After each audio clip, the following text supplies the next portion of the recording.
Hi hello ನಮಸ್ಕಾರ. Education master YouTube ಚಾನಲ್ಗೆ ತಮಗೆಲ್ಲರಿಗೂ ಸ್ವಾಗತ ಸುಸ್ವಾಗತ. ಇವತ್ತಿನ ಕ್ಲಾಸ್ ಒಳಗೆ ಏನು ನೋಡಿದ್ರೆ second P U C economics most accepted question for the annual examination 2026 ರೀ.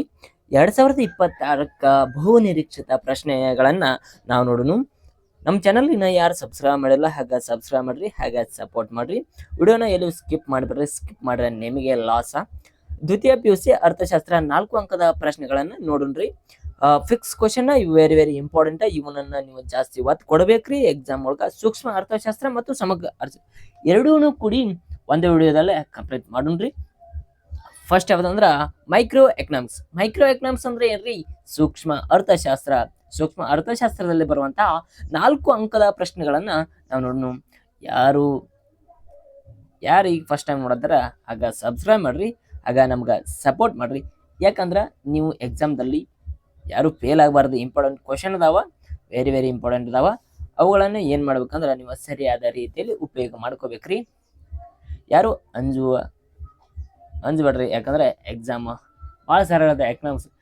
ಎಕನಾಮಿಕ್ಸ್ ಅಂದ್ರ ಭಾಳ ಸರಳ ಇರ್ತದೆ. ನೀವು ಏನ್ ಮಾಡ್ತೀರಿ, ಎಕನಾಮಿಕ್ಸ್ ಅಂದ್ರ ಟಫ್ ಅಂತ ಅರ್ಥ ಇಸ್ಕೊಂಡಿರ್ತೀರಿ. ಅದೆಲ್ಲ ತಿಳ್ಕೊಂಡ್ರೆ ಎಲ್ಲಾನು ಸಜ್ಜಿನ. ಆಗ ಬರ್ರಿ ಕ್ವಶನ್ಗಳನ್ನ ಯಾವ್ಯಾವ್ದಾವ ನೋಡೋಣ.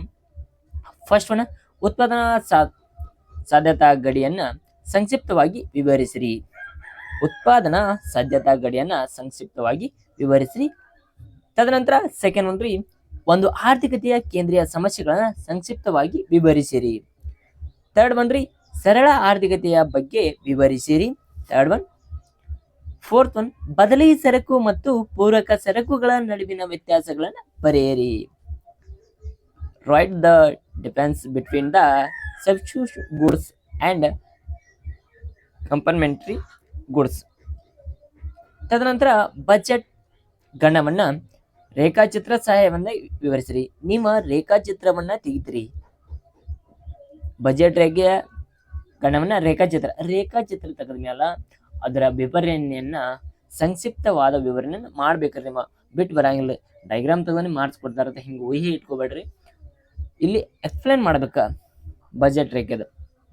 Budget set with the help diagrams explain ಮಾಡ್ಬೇಕ್ರಿ. ಮತ್ತು ಔದಾಸೀನ್ಯ ನಕ್ಷೆಯನ್ನ ರೇಖಾಚಿತ್ರದ ಸಹಾಯದೊಂದಿಗೆ ವಿವರಿಸಿರಿ. ಔದಾಸೀನ್ಯ ವಕ್ರರೇಖೆಗಳದಾವಲ್ಲ, ಅದರ ಲಕ್ಷಣಗಳನ್ನು ಗುರುತಿಸ್ಬೇಕ್ರಿ. ರೇಖಾಚಿತ್ರಗಳನ್ನ ಸರಿಯಾದ ರೀತಿಯಲ್ಲಿ ಅವುಗಳನ್ನ ಬರಿಬೇಕ್ರಿ. ಅವುಗಳನ್ನ ಡೈಗ್ರಾಮ್ ತೆಗಿಬೇಕು. ಅವರ ಬಗ್ಗೆ 2 ರಿಂದ 3 ಲೈನ್ ವಿವರಣೆ ಮಾಡ್ಕೋತ ಹೋಗ್ಬೇಕ್ರಿ. ಸಂಕ್ಷಿಪ್ತವಾದ ನೀವು ಮಾಡ್ರಿ ಅಂದ್ರ ಸರಿ ಆಗ್ತದ್ರಿ. ತದನಂತರ ಬೆಲೆ ಬೇಡಿಕೆಯ ಸ್ಥಿತಿಸ್ಥಾಪಕತ್ವವನ್ನು ಕಂಡುಹಿಡಿದ ಲೆಕ್ಕ ಮತ್ತು ಸೂತ್ರಗಳನ್ನ ಬರೀರಿ ಅಂತ ಹೇಳ್ತಾರ. ಅಲ್ಲಿ ವೆಚ್ಚ ನಿಯಮಗಳದಾವ್ರಿ. ಅವುಗಳನ್ನ ಸ್ಥಿರ, ಸೀಮಾಂತ ವೆಚ್ಚ ಇವುಗಳನ್ನ ಸರಿಯಾದ ರೀತಿಯಲ್ಲಿ ಮತ್ತು ಸೂತ್ರದ ಸಹಾಯದಿಂದ ಅವುಗಳನ್ನ ಬಿಡಿಸ್ಬೇಕು.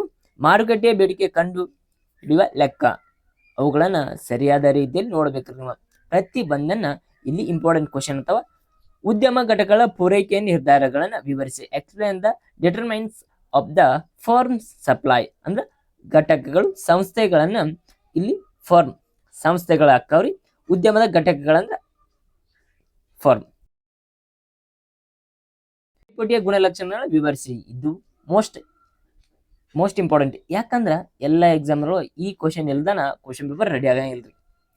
ಪರಿಪೂರ್ಣ ಪೈಪೋಟಿಯ ಗುಣಲಕ್ಷಣಗಳನ್ನ ವಿವರಿಸಿ. Explain the perfect competition. ಒಂದು ಉದ್ಯಮ ಘಟಕದ ವಸ್ತುವಿನ ಮಾರುಕಟ್ಟೆ ಬೆಲೆ 10 ಇದ್ದಾಗ ಪರಿಹರಿಸುವ ಲೆಕ್ಕವನ್ನ ಬರೆಯಿರಿ. ಇದು ಇಂಪಾರ್ಟೆಂಟ್. ಪ್ರಾಬ್ಲಮ್ ಸಾಲ್ವ್ ಮಾಡ್ಬೇಕ್ರಿ. ಅದು market prices and firms and goods prices 10 ಇರ್ತದ.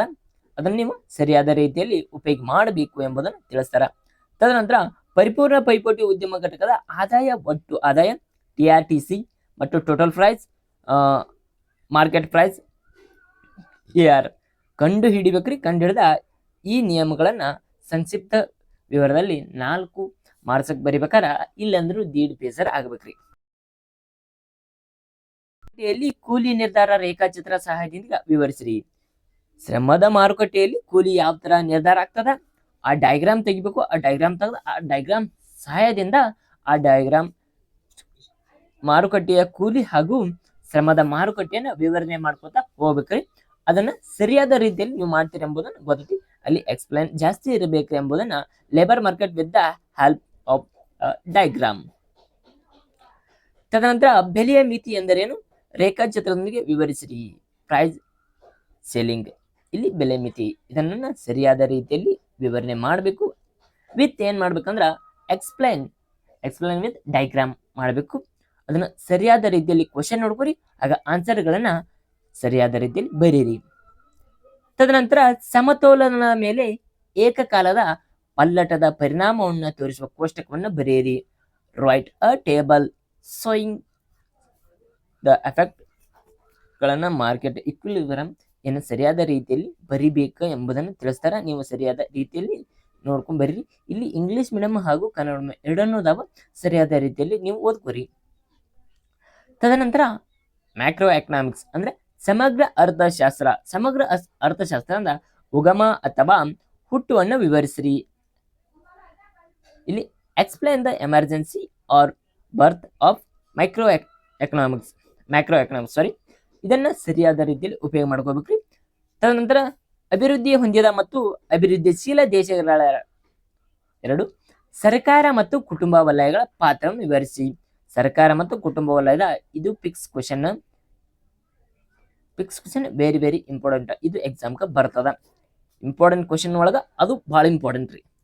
ಸಮಗ್ರ ಅರ್ಥಶಾಸ್ತ್ರವು ಸೂಕ್ಷ್ಮ ಅರ್ಥಶಾಸ್ತ್ರಕ್ಕಿಂತ ಯಾವ ರೀತಿ ಭಿನ್ನವಾಗೈತಿ? ಸಮಗ್ರ ಅರ್ಥಶಾಸ್ತ್ರ ಮತ್ತು ಸೂಕ್ಷ್ಮ ಅರ್ಥ ಎರಡು ಕಂಪೇರ್ ಮಾಡ್ತಾರೆ. ಮೈಕ್ರೋ ಎಕನಾಮಿಕ್ಸ್ ಮತ್ತು ಮ್ಯಾಕ್ರೋ ಎರಡು ಡಿಫ್ರೆನ್ಸ್ ಅನ್ನ ಇಲ್ಲಿ ನಾವು ಲೆಕ್ಕಾಚಾರ ಮಾಡ್ಬೇಕ್ರಿ. ತದನಂತರ ಭಾರತ ರಿಸರ್ವ್ ಬ್ಯಾಂಕ್ನ ಕಾರ್ಯಗಳನ್ನು ವಿವರಿಸಿ. RBI ಕಾರ್ಯಗಳನ್ನು ವಿವರಿಸಿ. Explain the functions of the reserve banking of India ಅಂದ್ರೆ RBI ನ ಕಾರ್ಯಗಳನ್ನ ಬರೆಯಿರಿ. 4 ಅಂಕಕ್ಕ. ಹಣದ ಬೇಡಿಕೆಯ ವ್ಯವಹಾರ ಉದ್ದೇಶವನ್ನು ವಿವರಿಸಿರಿ. ಹಣದ ಬೇಡಿಕೆಯ ವ್ಯವಹಾರಗಳನ್ನ ಇಲ್ಲಿ ವಿವರಣೆ ಮಾಡ್ಬೇಕ್ರಿ. Demand for money. ತದನಂತರ ಹಣವು ಅತ್ಯಂತ ಅನುಕೂಲಕರ ಲೆಕ್ಕದ ಘಟಕವಾಗಿದೆ, ವಿವರಿಸಿರಿ. ತದನಂತರ ಈ ಕ್ವಶನ್ ಅನ್ನು ನೋಡ್ಕೊರಿ. ತದನಂತರ ಸಮಗ್ರ ಆರ್ಥಿಕತೆಯ ಸಮತೋಲನದ ಪೂರೈಕೆಯ ಭಾಗವನ್ನ ರೇಖಾಚಿತ್ರ ಸಹಾಯದೊಂದಿಗೆ ವಿವರಣೆ ಮಾಡ್ರಿ. ತದನಂತರ ಲೆಕ್ಕ, ಇಲ್ಲಿ ಸಮತೋಲನದ ಲೆಕ್ಕವನ್ನು ಕೊಟ್ಟಾರ, ಅದನ್ನು ಸರಿಯಾದ ರೀತಿಯಲ್ಲಿ ಉಪಯೋಗ ಮಾಡ್ರಿ. ಅಲ್ಲಿ ಡಾಟಾಗಳನ್ನ ಚೇಂಜಸ್ ಆಗಿರಬಹುದು ಅಥವಾ ಇವ ಸೇಮ್ ಬರಬಹುದು. ತದನಂತರ ಅನುಭೋಗಿಯ ಬಿಂಬಕ ಮತ್ತು ಹೂಡಿಕೆಯ ಬಿಂಬಕ ವಿವರಿಸಿರಿ. ತದನಂತರ ಸರ್ಕಾರದ ಮುಂಗಡ ಪತ್ರ ಘಟಕದ ನಕ್ಷೆ ಮತ್ತು ಪಟ ಬಣ್ಣ ಬರೆಯಿರಿ. ತದನಂತರ ಸಾರ್ವಜನಿಕ ಸಾಲವು ಹೊರೆಯಾಗುವುದೇ ವಿವರಿಸಿ.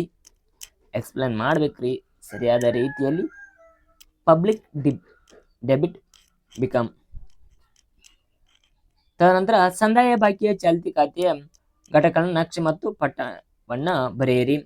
ತದನಂತರ ಮುಕ್ತ ಆರ್ಥಿಕತೆಯ 3 ಹೂಡಿಕೆಗಳನ್ನ ವಿವರಿಸಿರಿ. 3 ಹೂಡಿಕೆಗಳು ಯಾವ ಬರ್ತಾವ? ಶ್ರಮದ ಮಾರುಕಟ್ಟೆ, ಉತ್ಪನ್ನದ ಮಾರುಕಟ್ಟೆ, ಹಣದ ಮಾರುಕಟ್ಟೆ. ಇವುಗಳನ್ನ ಏನ್ ಮಾಡ್ಬೇಕಂದ್ರ ಸಂಕ್ಷಿಪ್ತ ರೀತಿಯಲ್ಲಿ 3 4 ಅಂಕಕ್ಕೆ ನಿಮಗೆ ಗೊತ್ತಾಗುತ್ತೆ ಅಷ್ಟನ್ನ ಹಂತ ಹಂತವಾಗಿ ವಿವರಣೆ ಮಾಡ್ಕೋತಾ ಹೋಗ್ಬೇಕ್ರಿ. ತದನಂತರ ಬಂಡವಾಳ ಖಾತೆಯ ಘಟಕದ ಘಟಕವನ್ನ ಬರೆಯಿರಿ. ತದನಂತರ ಲಾಲನ ಲೆಕ್ಕಾಚಾರವಂತ ಅದು ಒಂದು ಫಿಕ್ಸ್, ಅದೊಂದು ನೋಡ್ಕೊರಿ. ಹಾಗ ನಮ್ಮ ಚಾನಲ್ ಇನ್ನ ಯಾರು ಸಬ್ಸ್ಕ್ರೈಬ್ ಮಾಡಿಲ್ಲ, ಹಾಗ ಸಬ್ಸ್ಕ್ರೈಬ್ ಮಾಡ್ರಿ. ಈ PDF ಅನ್ನ ನಿಮಗೆ ಬೇಕಾದ್ರೆ ನಮ್ಮ ಟೆಲಿಗ್ರಾಮ್ ಲಿಂಕ್ ಅನ್ನು ಕೊಟ್ಟಿದ್ನು ಅಲ್ಲಿ ಡಿಸ್ಕ್ರಿಪ್ಷನ್ ಒಳಗೆ, ಅಲ್ಲಿ ಹೋಗಿ ಜಾಯ್ನ್ ಆಗಿರಿ ನಮ್ಮ ಟೆಲಿಗ್ರಾಮ್ ಚಾನಲ್ಕ. ಅಲ್ಲಿ ನೋಟ್ಸ್ ಎಲ್ಲ ನಿಮ್ಗೆ ಅವೈಲೇಬಲ್ ಅದ ಫ್ರೀ ಅದ. ಹಾಗ ನಮ್ಮ ಚಾನಲ್ ಸಪೋರ್ಟ್ ಮಾಡ್ರಿ. Thank you all. ಮುಂದಿನ ವಿಡಿಯೋ ನಾನು ನಿಮ್ಗೆ ಸಿಗ್ತೀನಿ.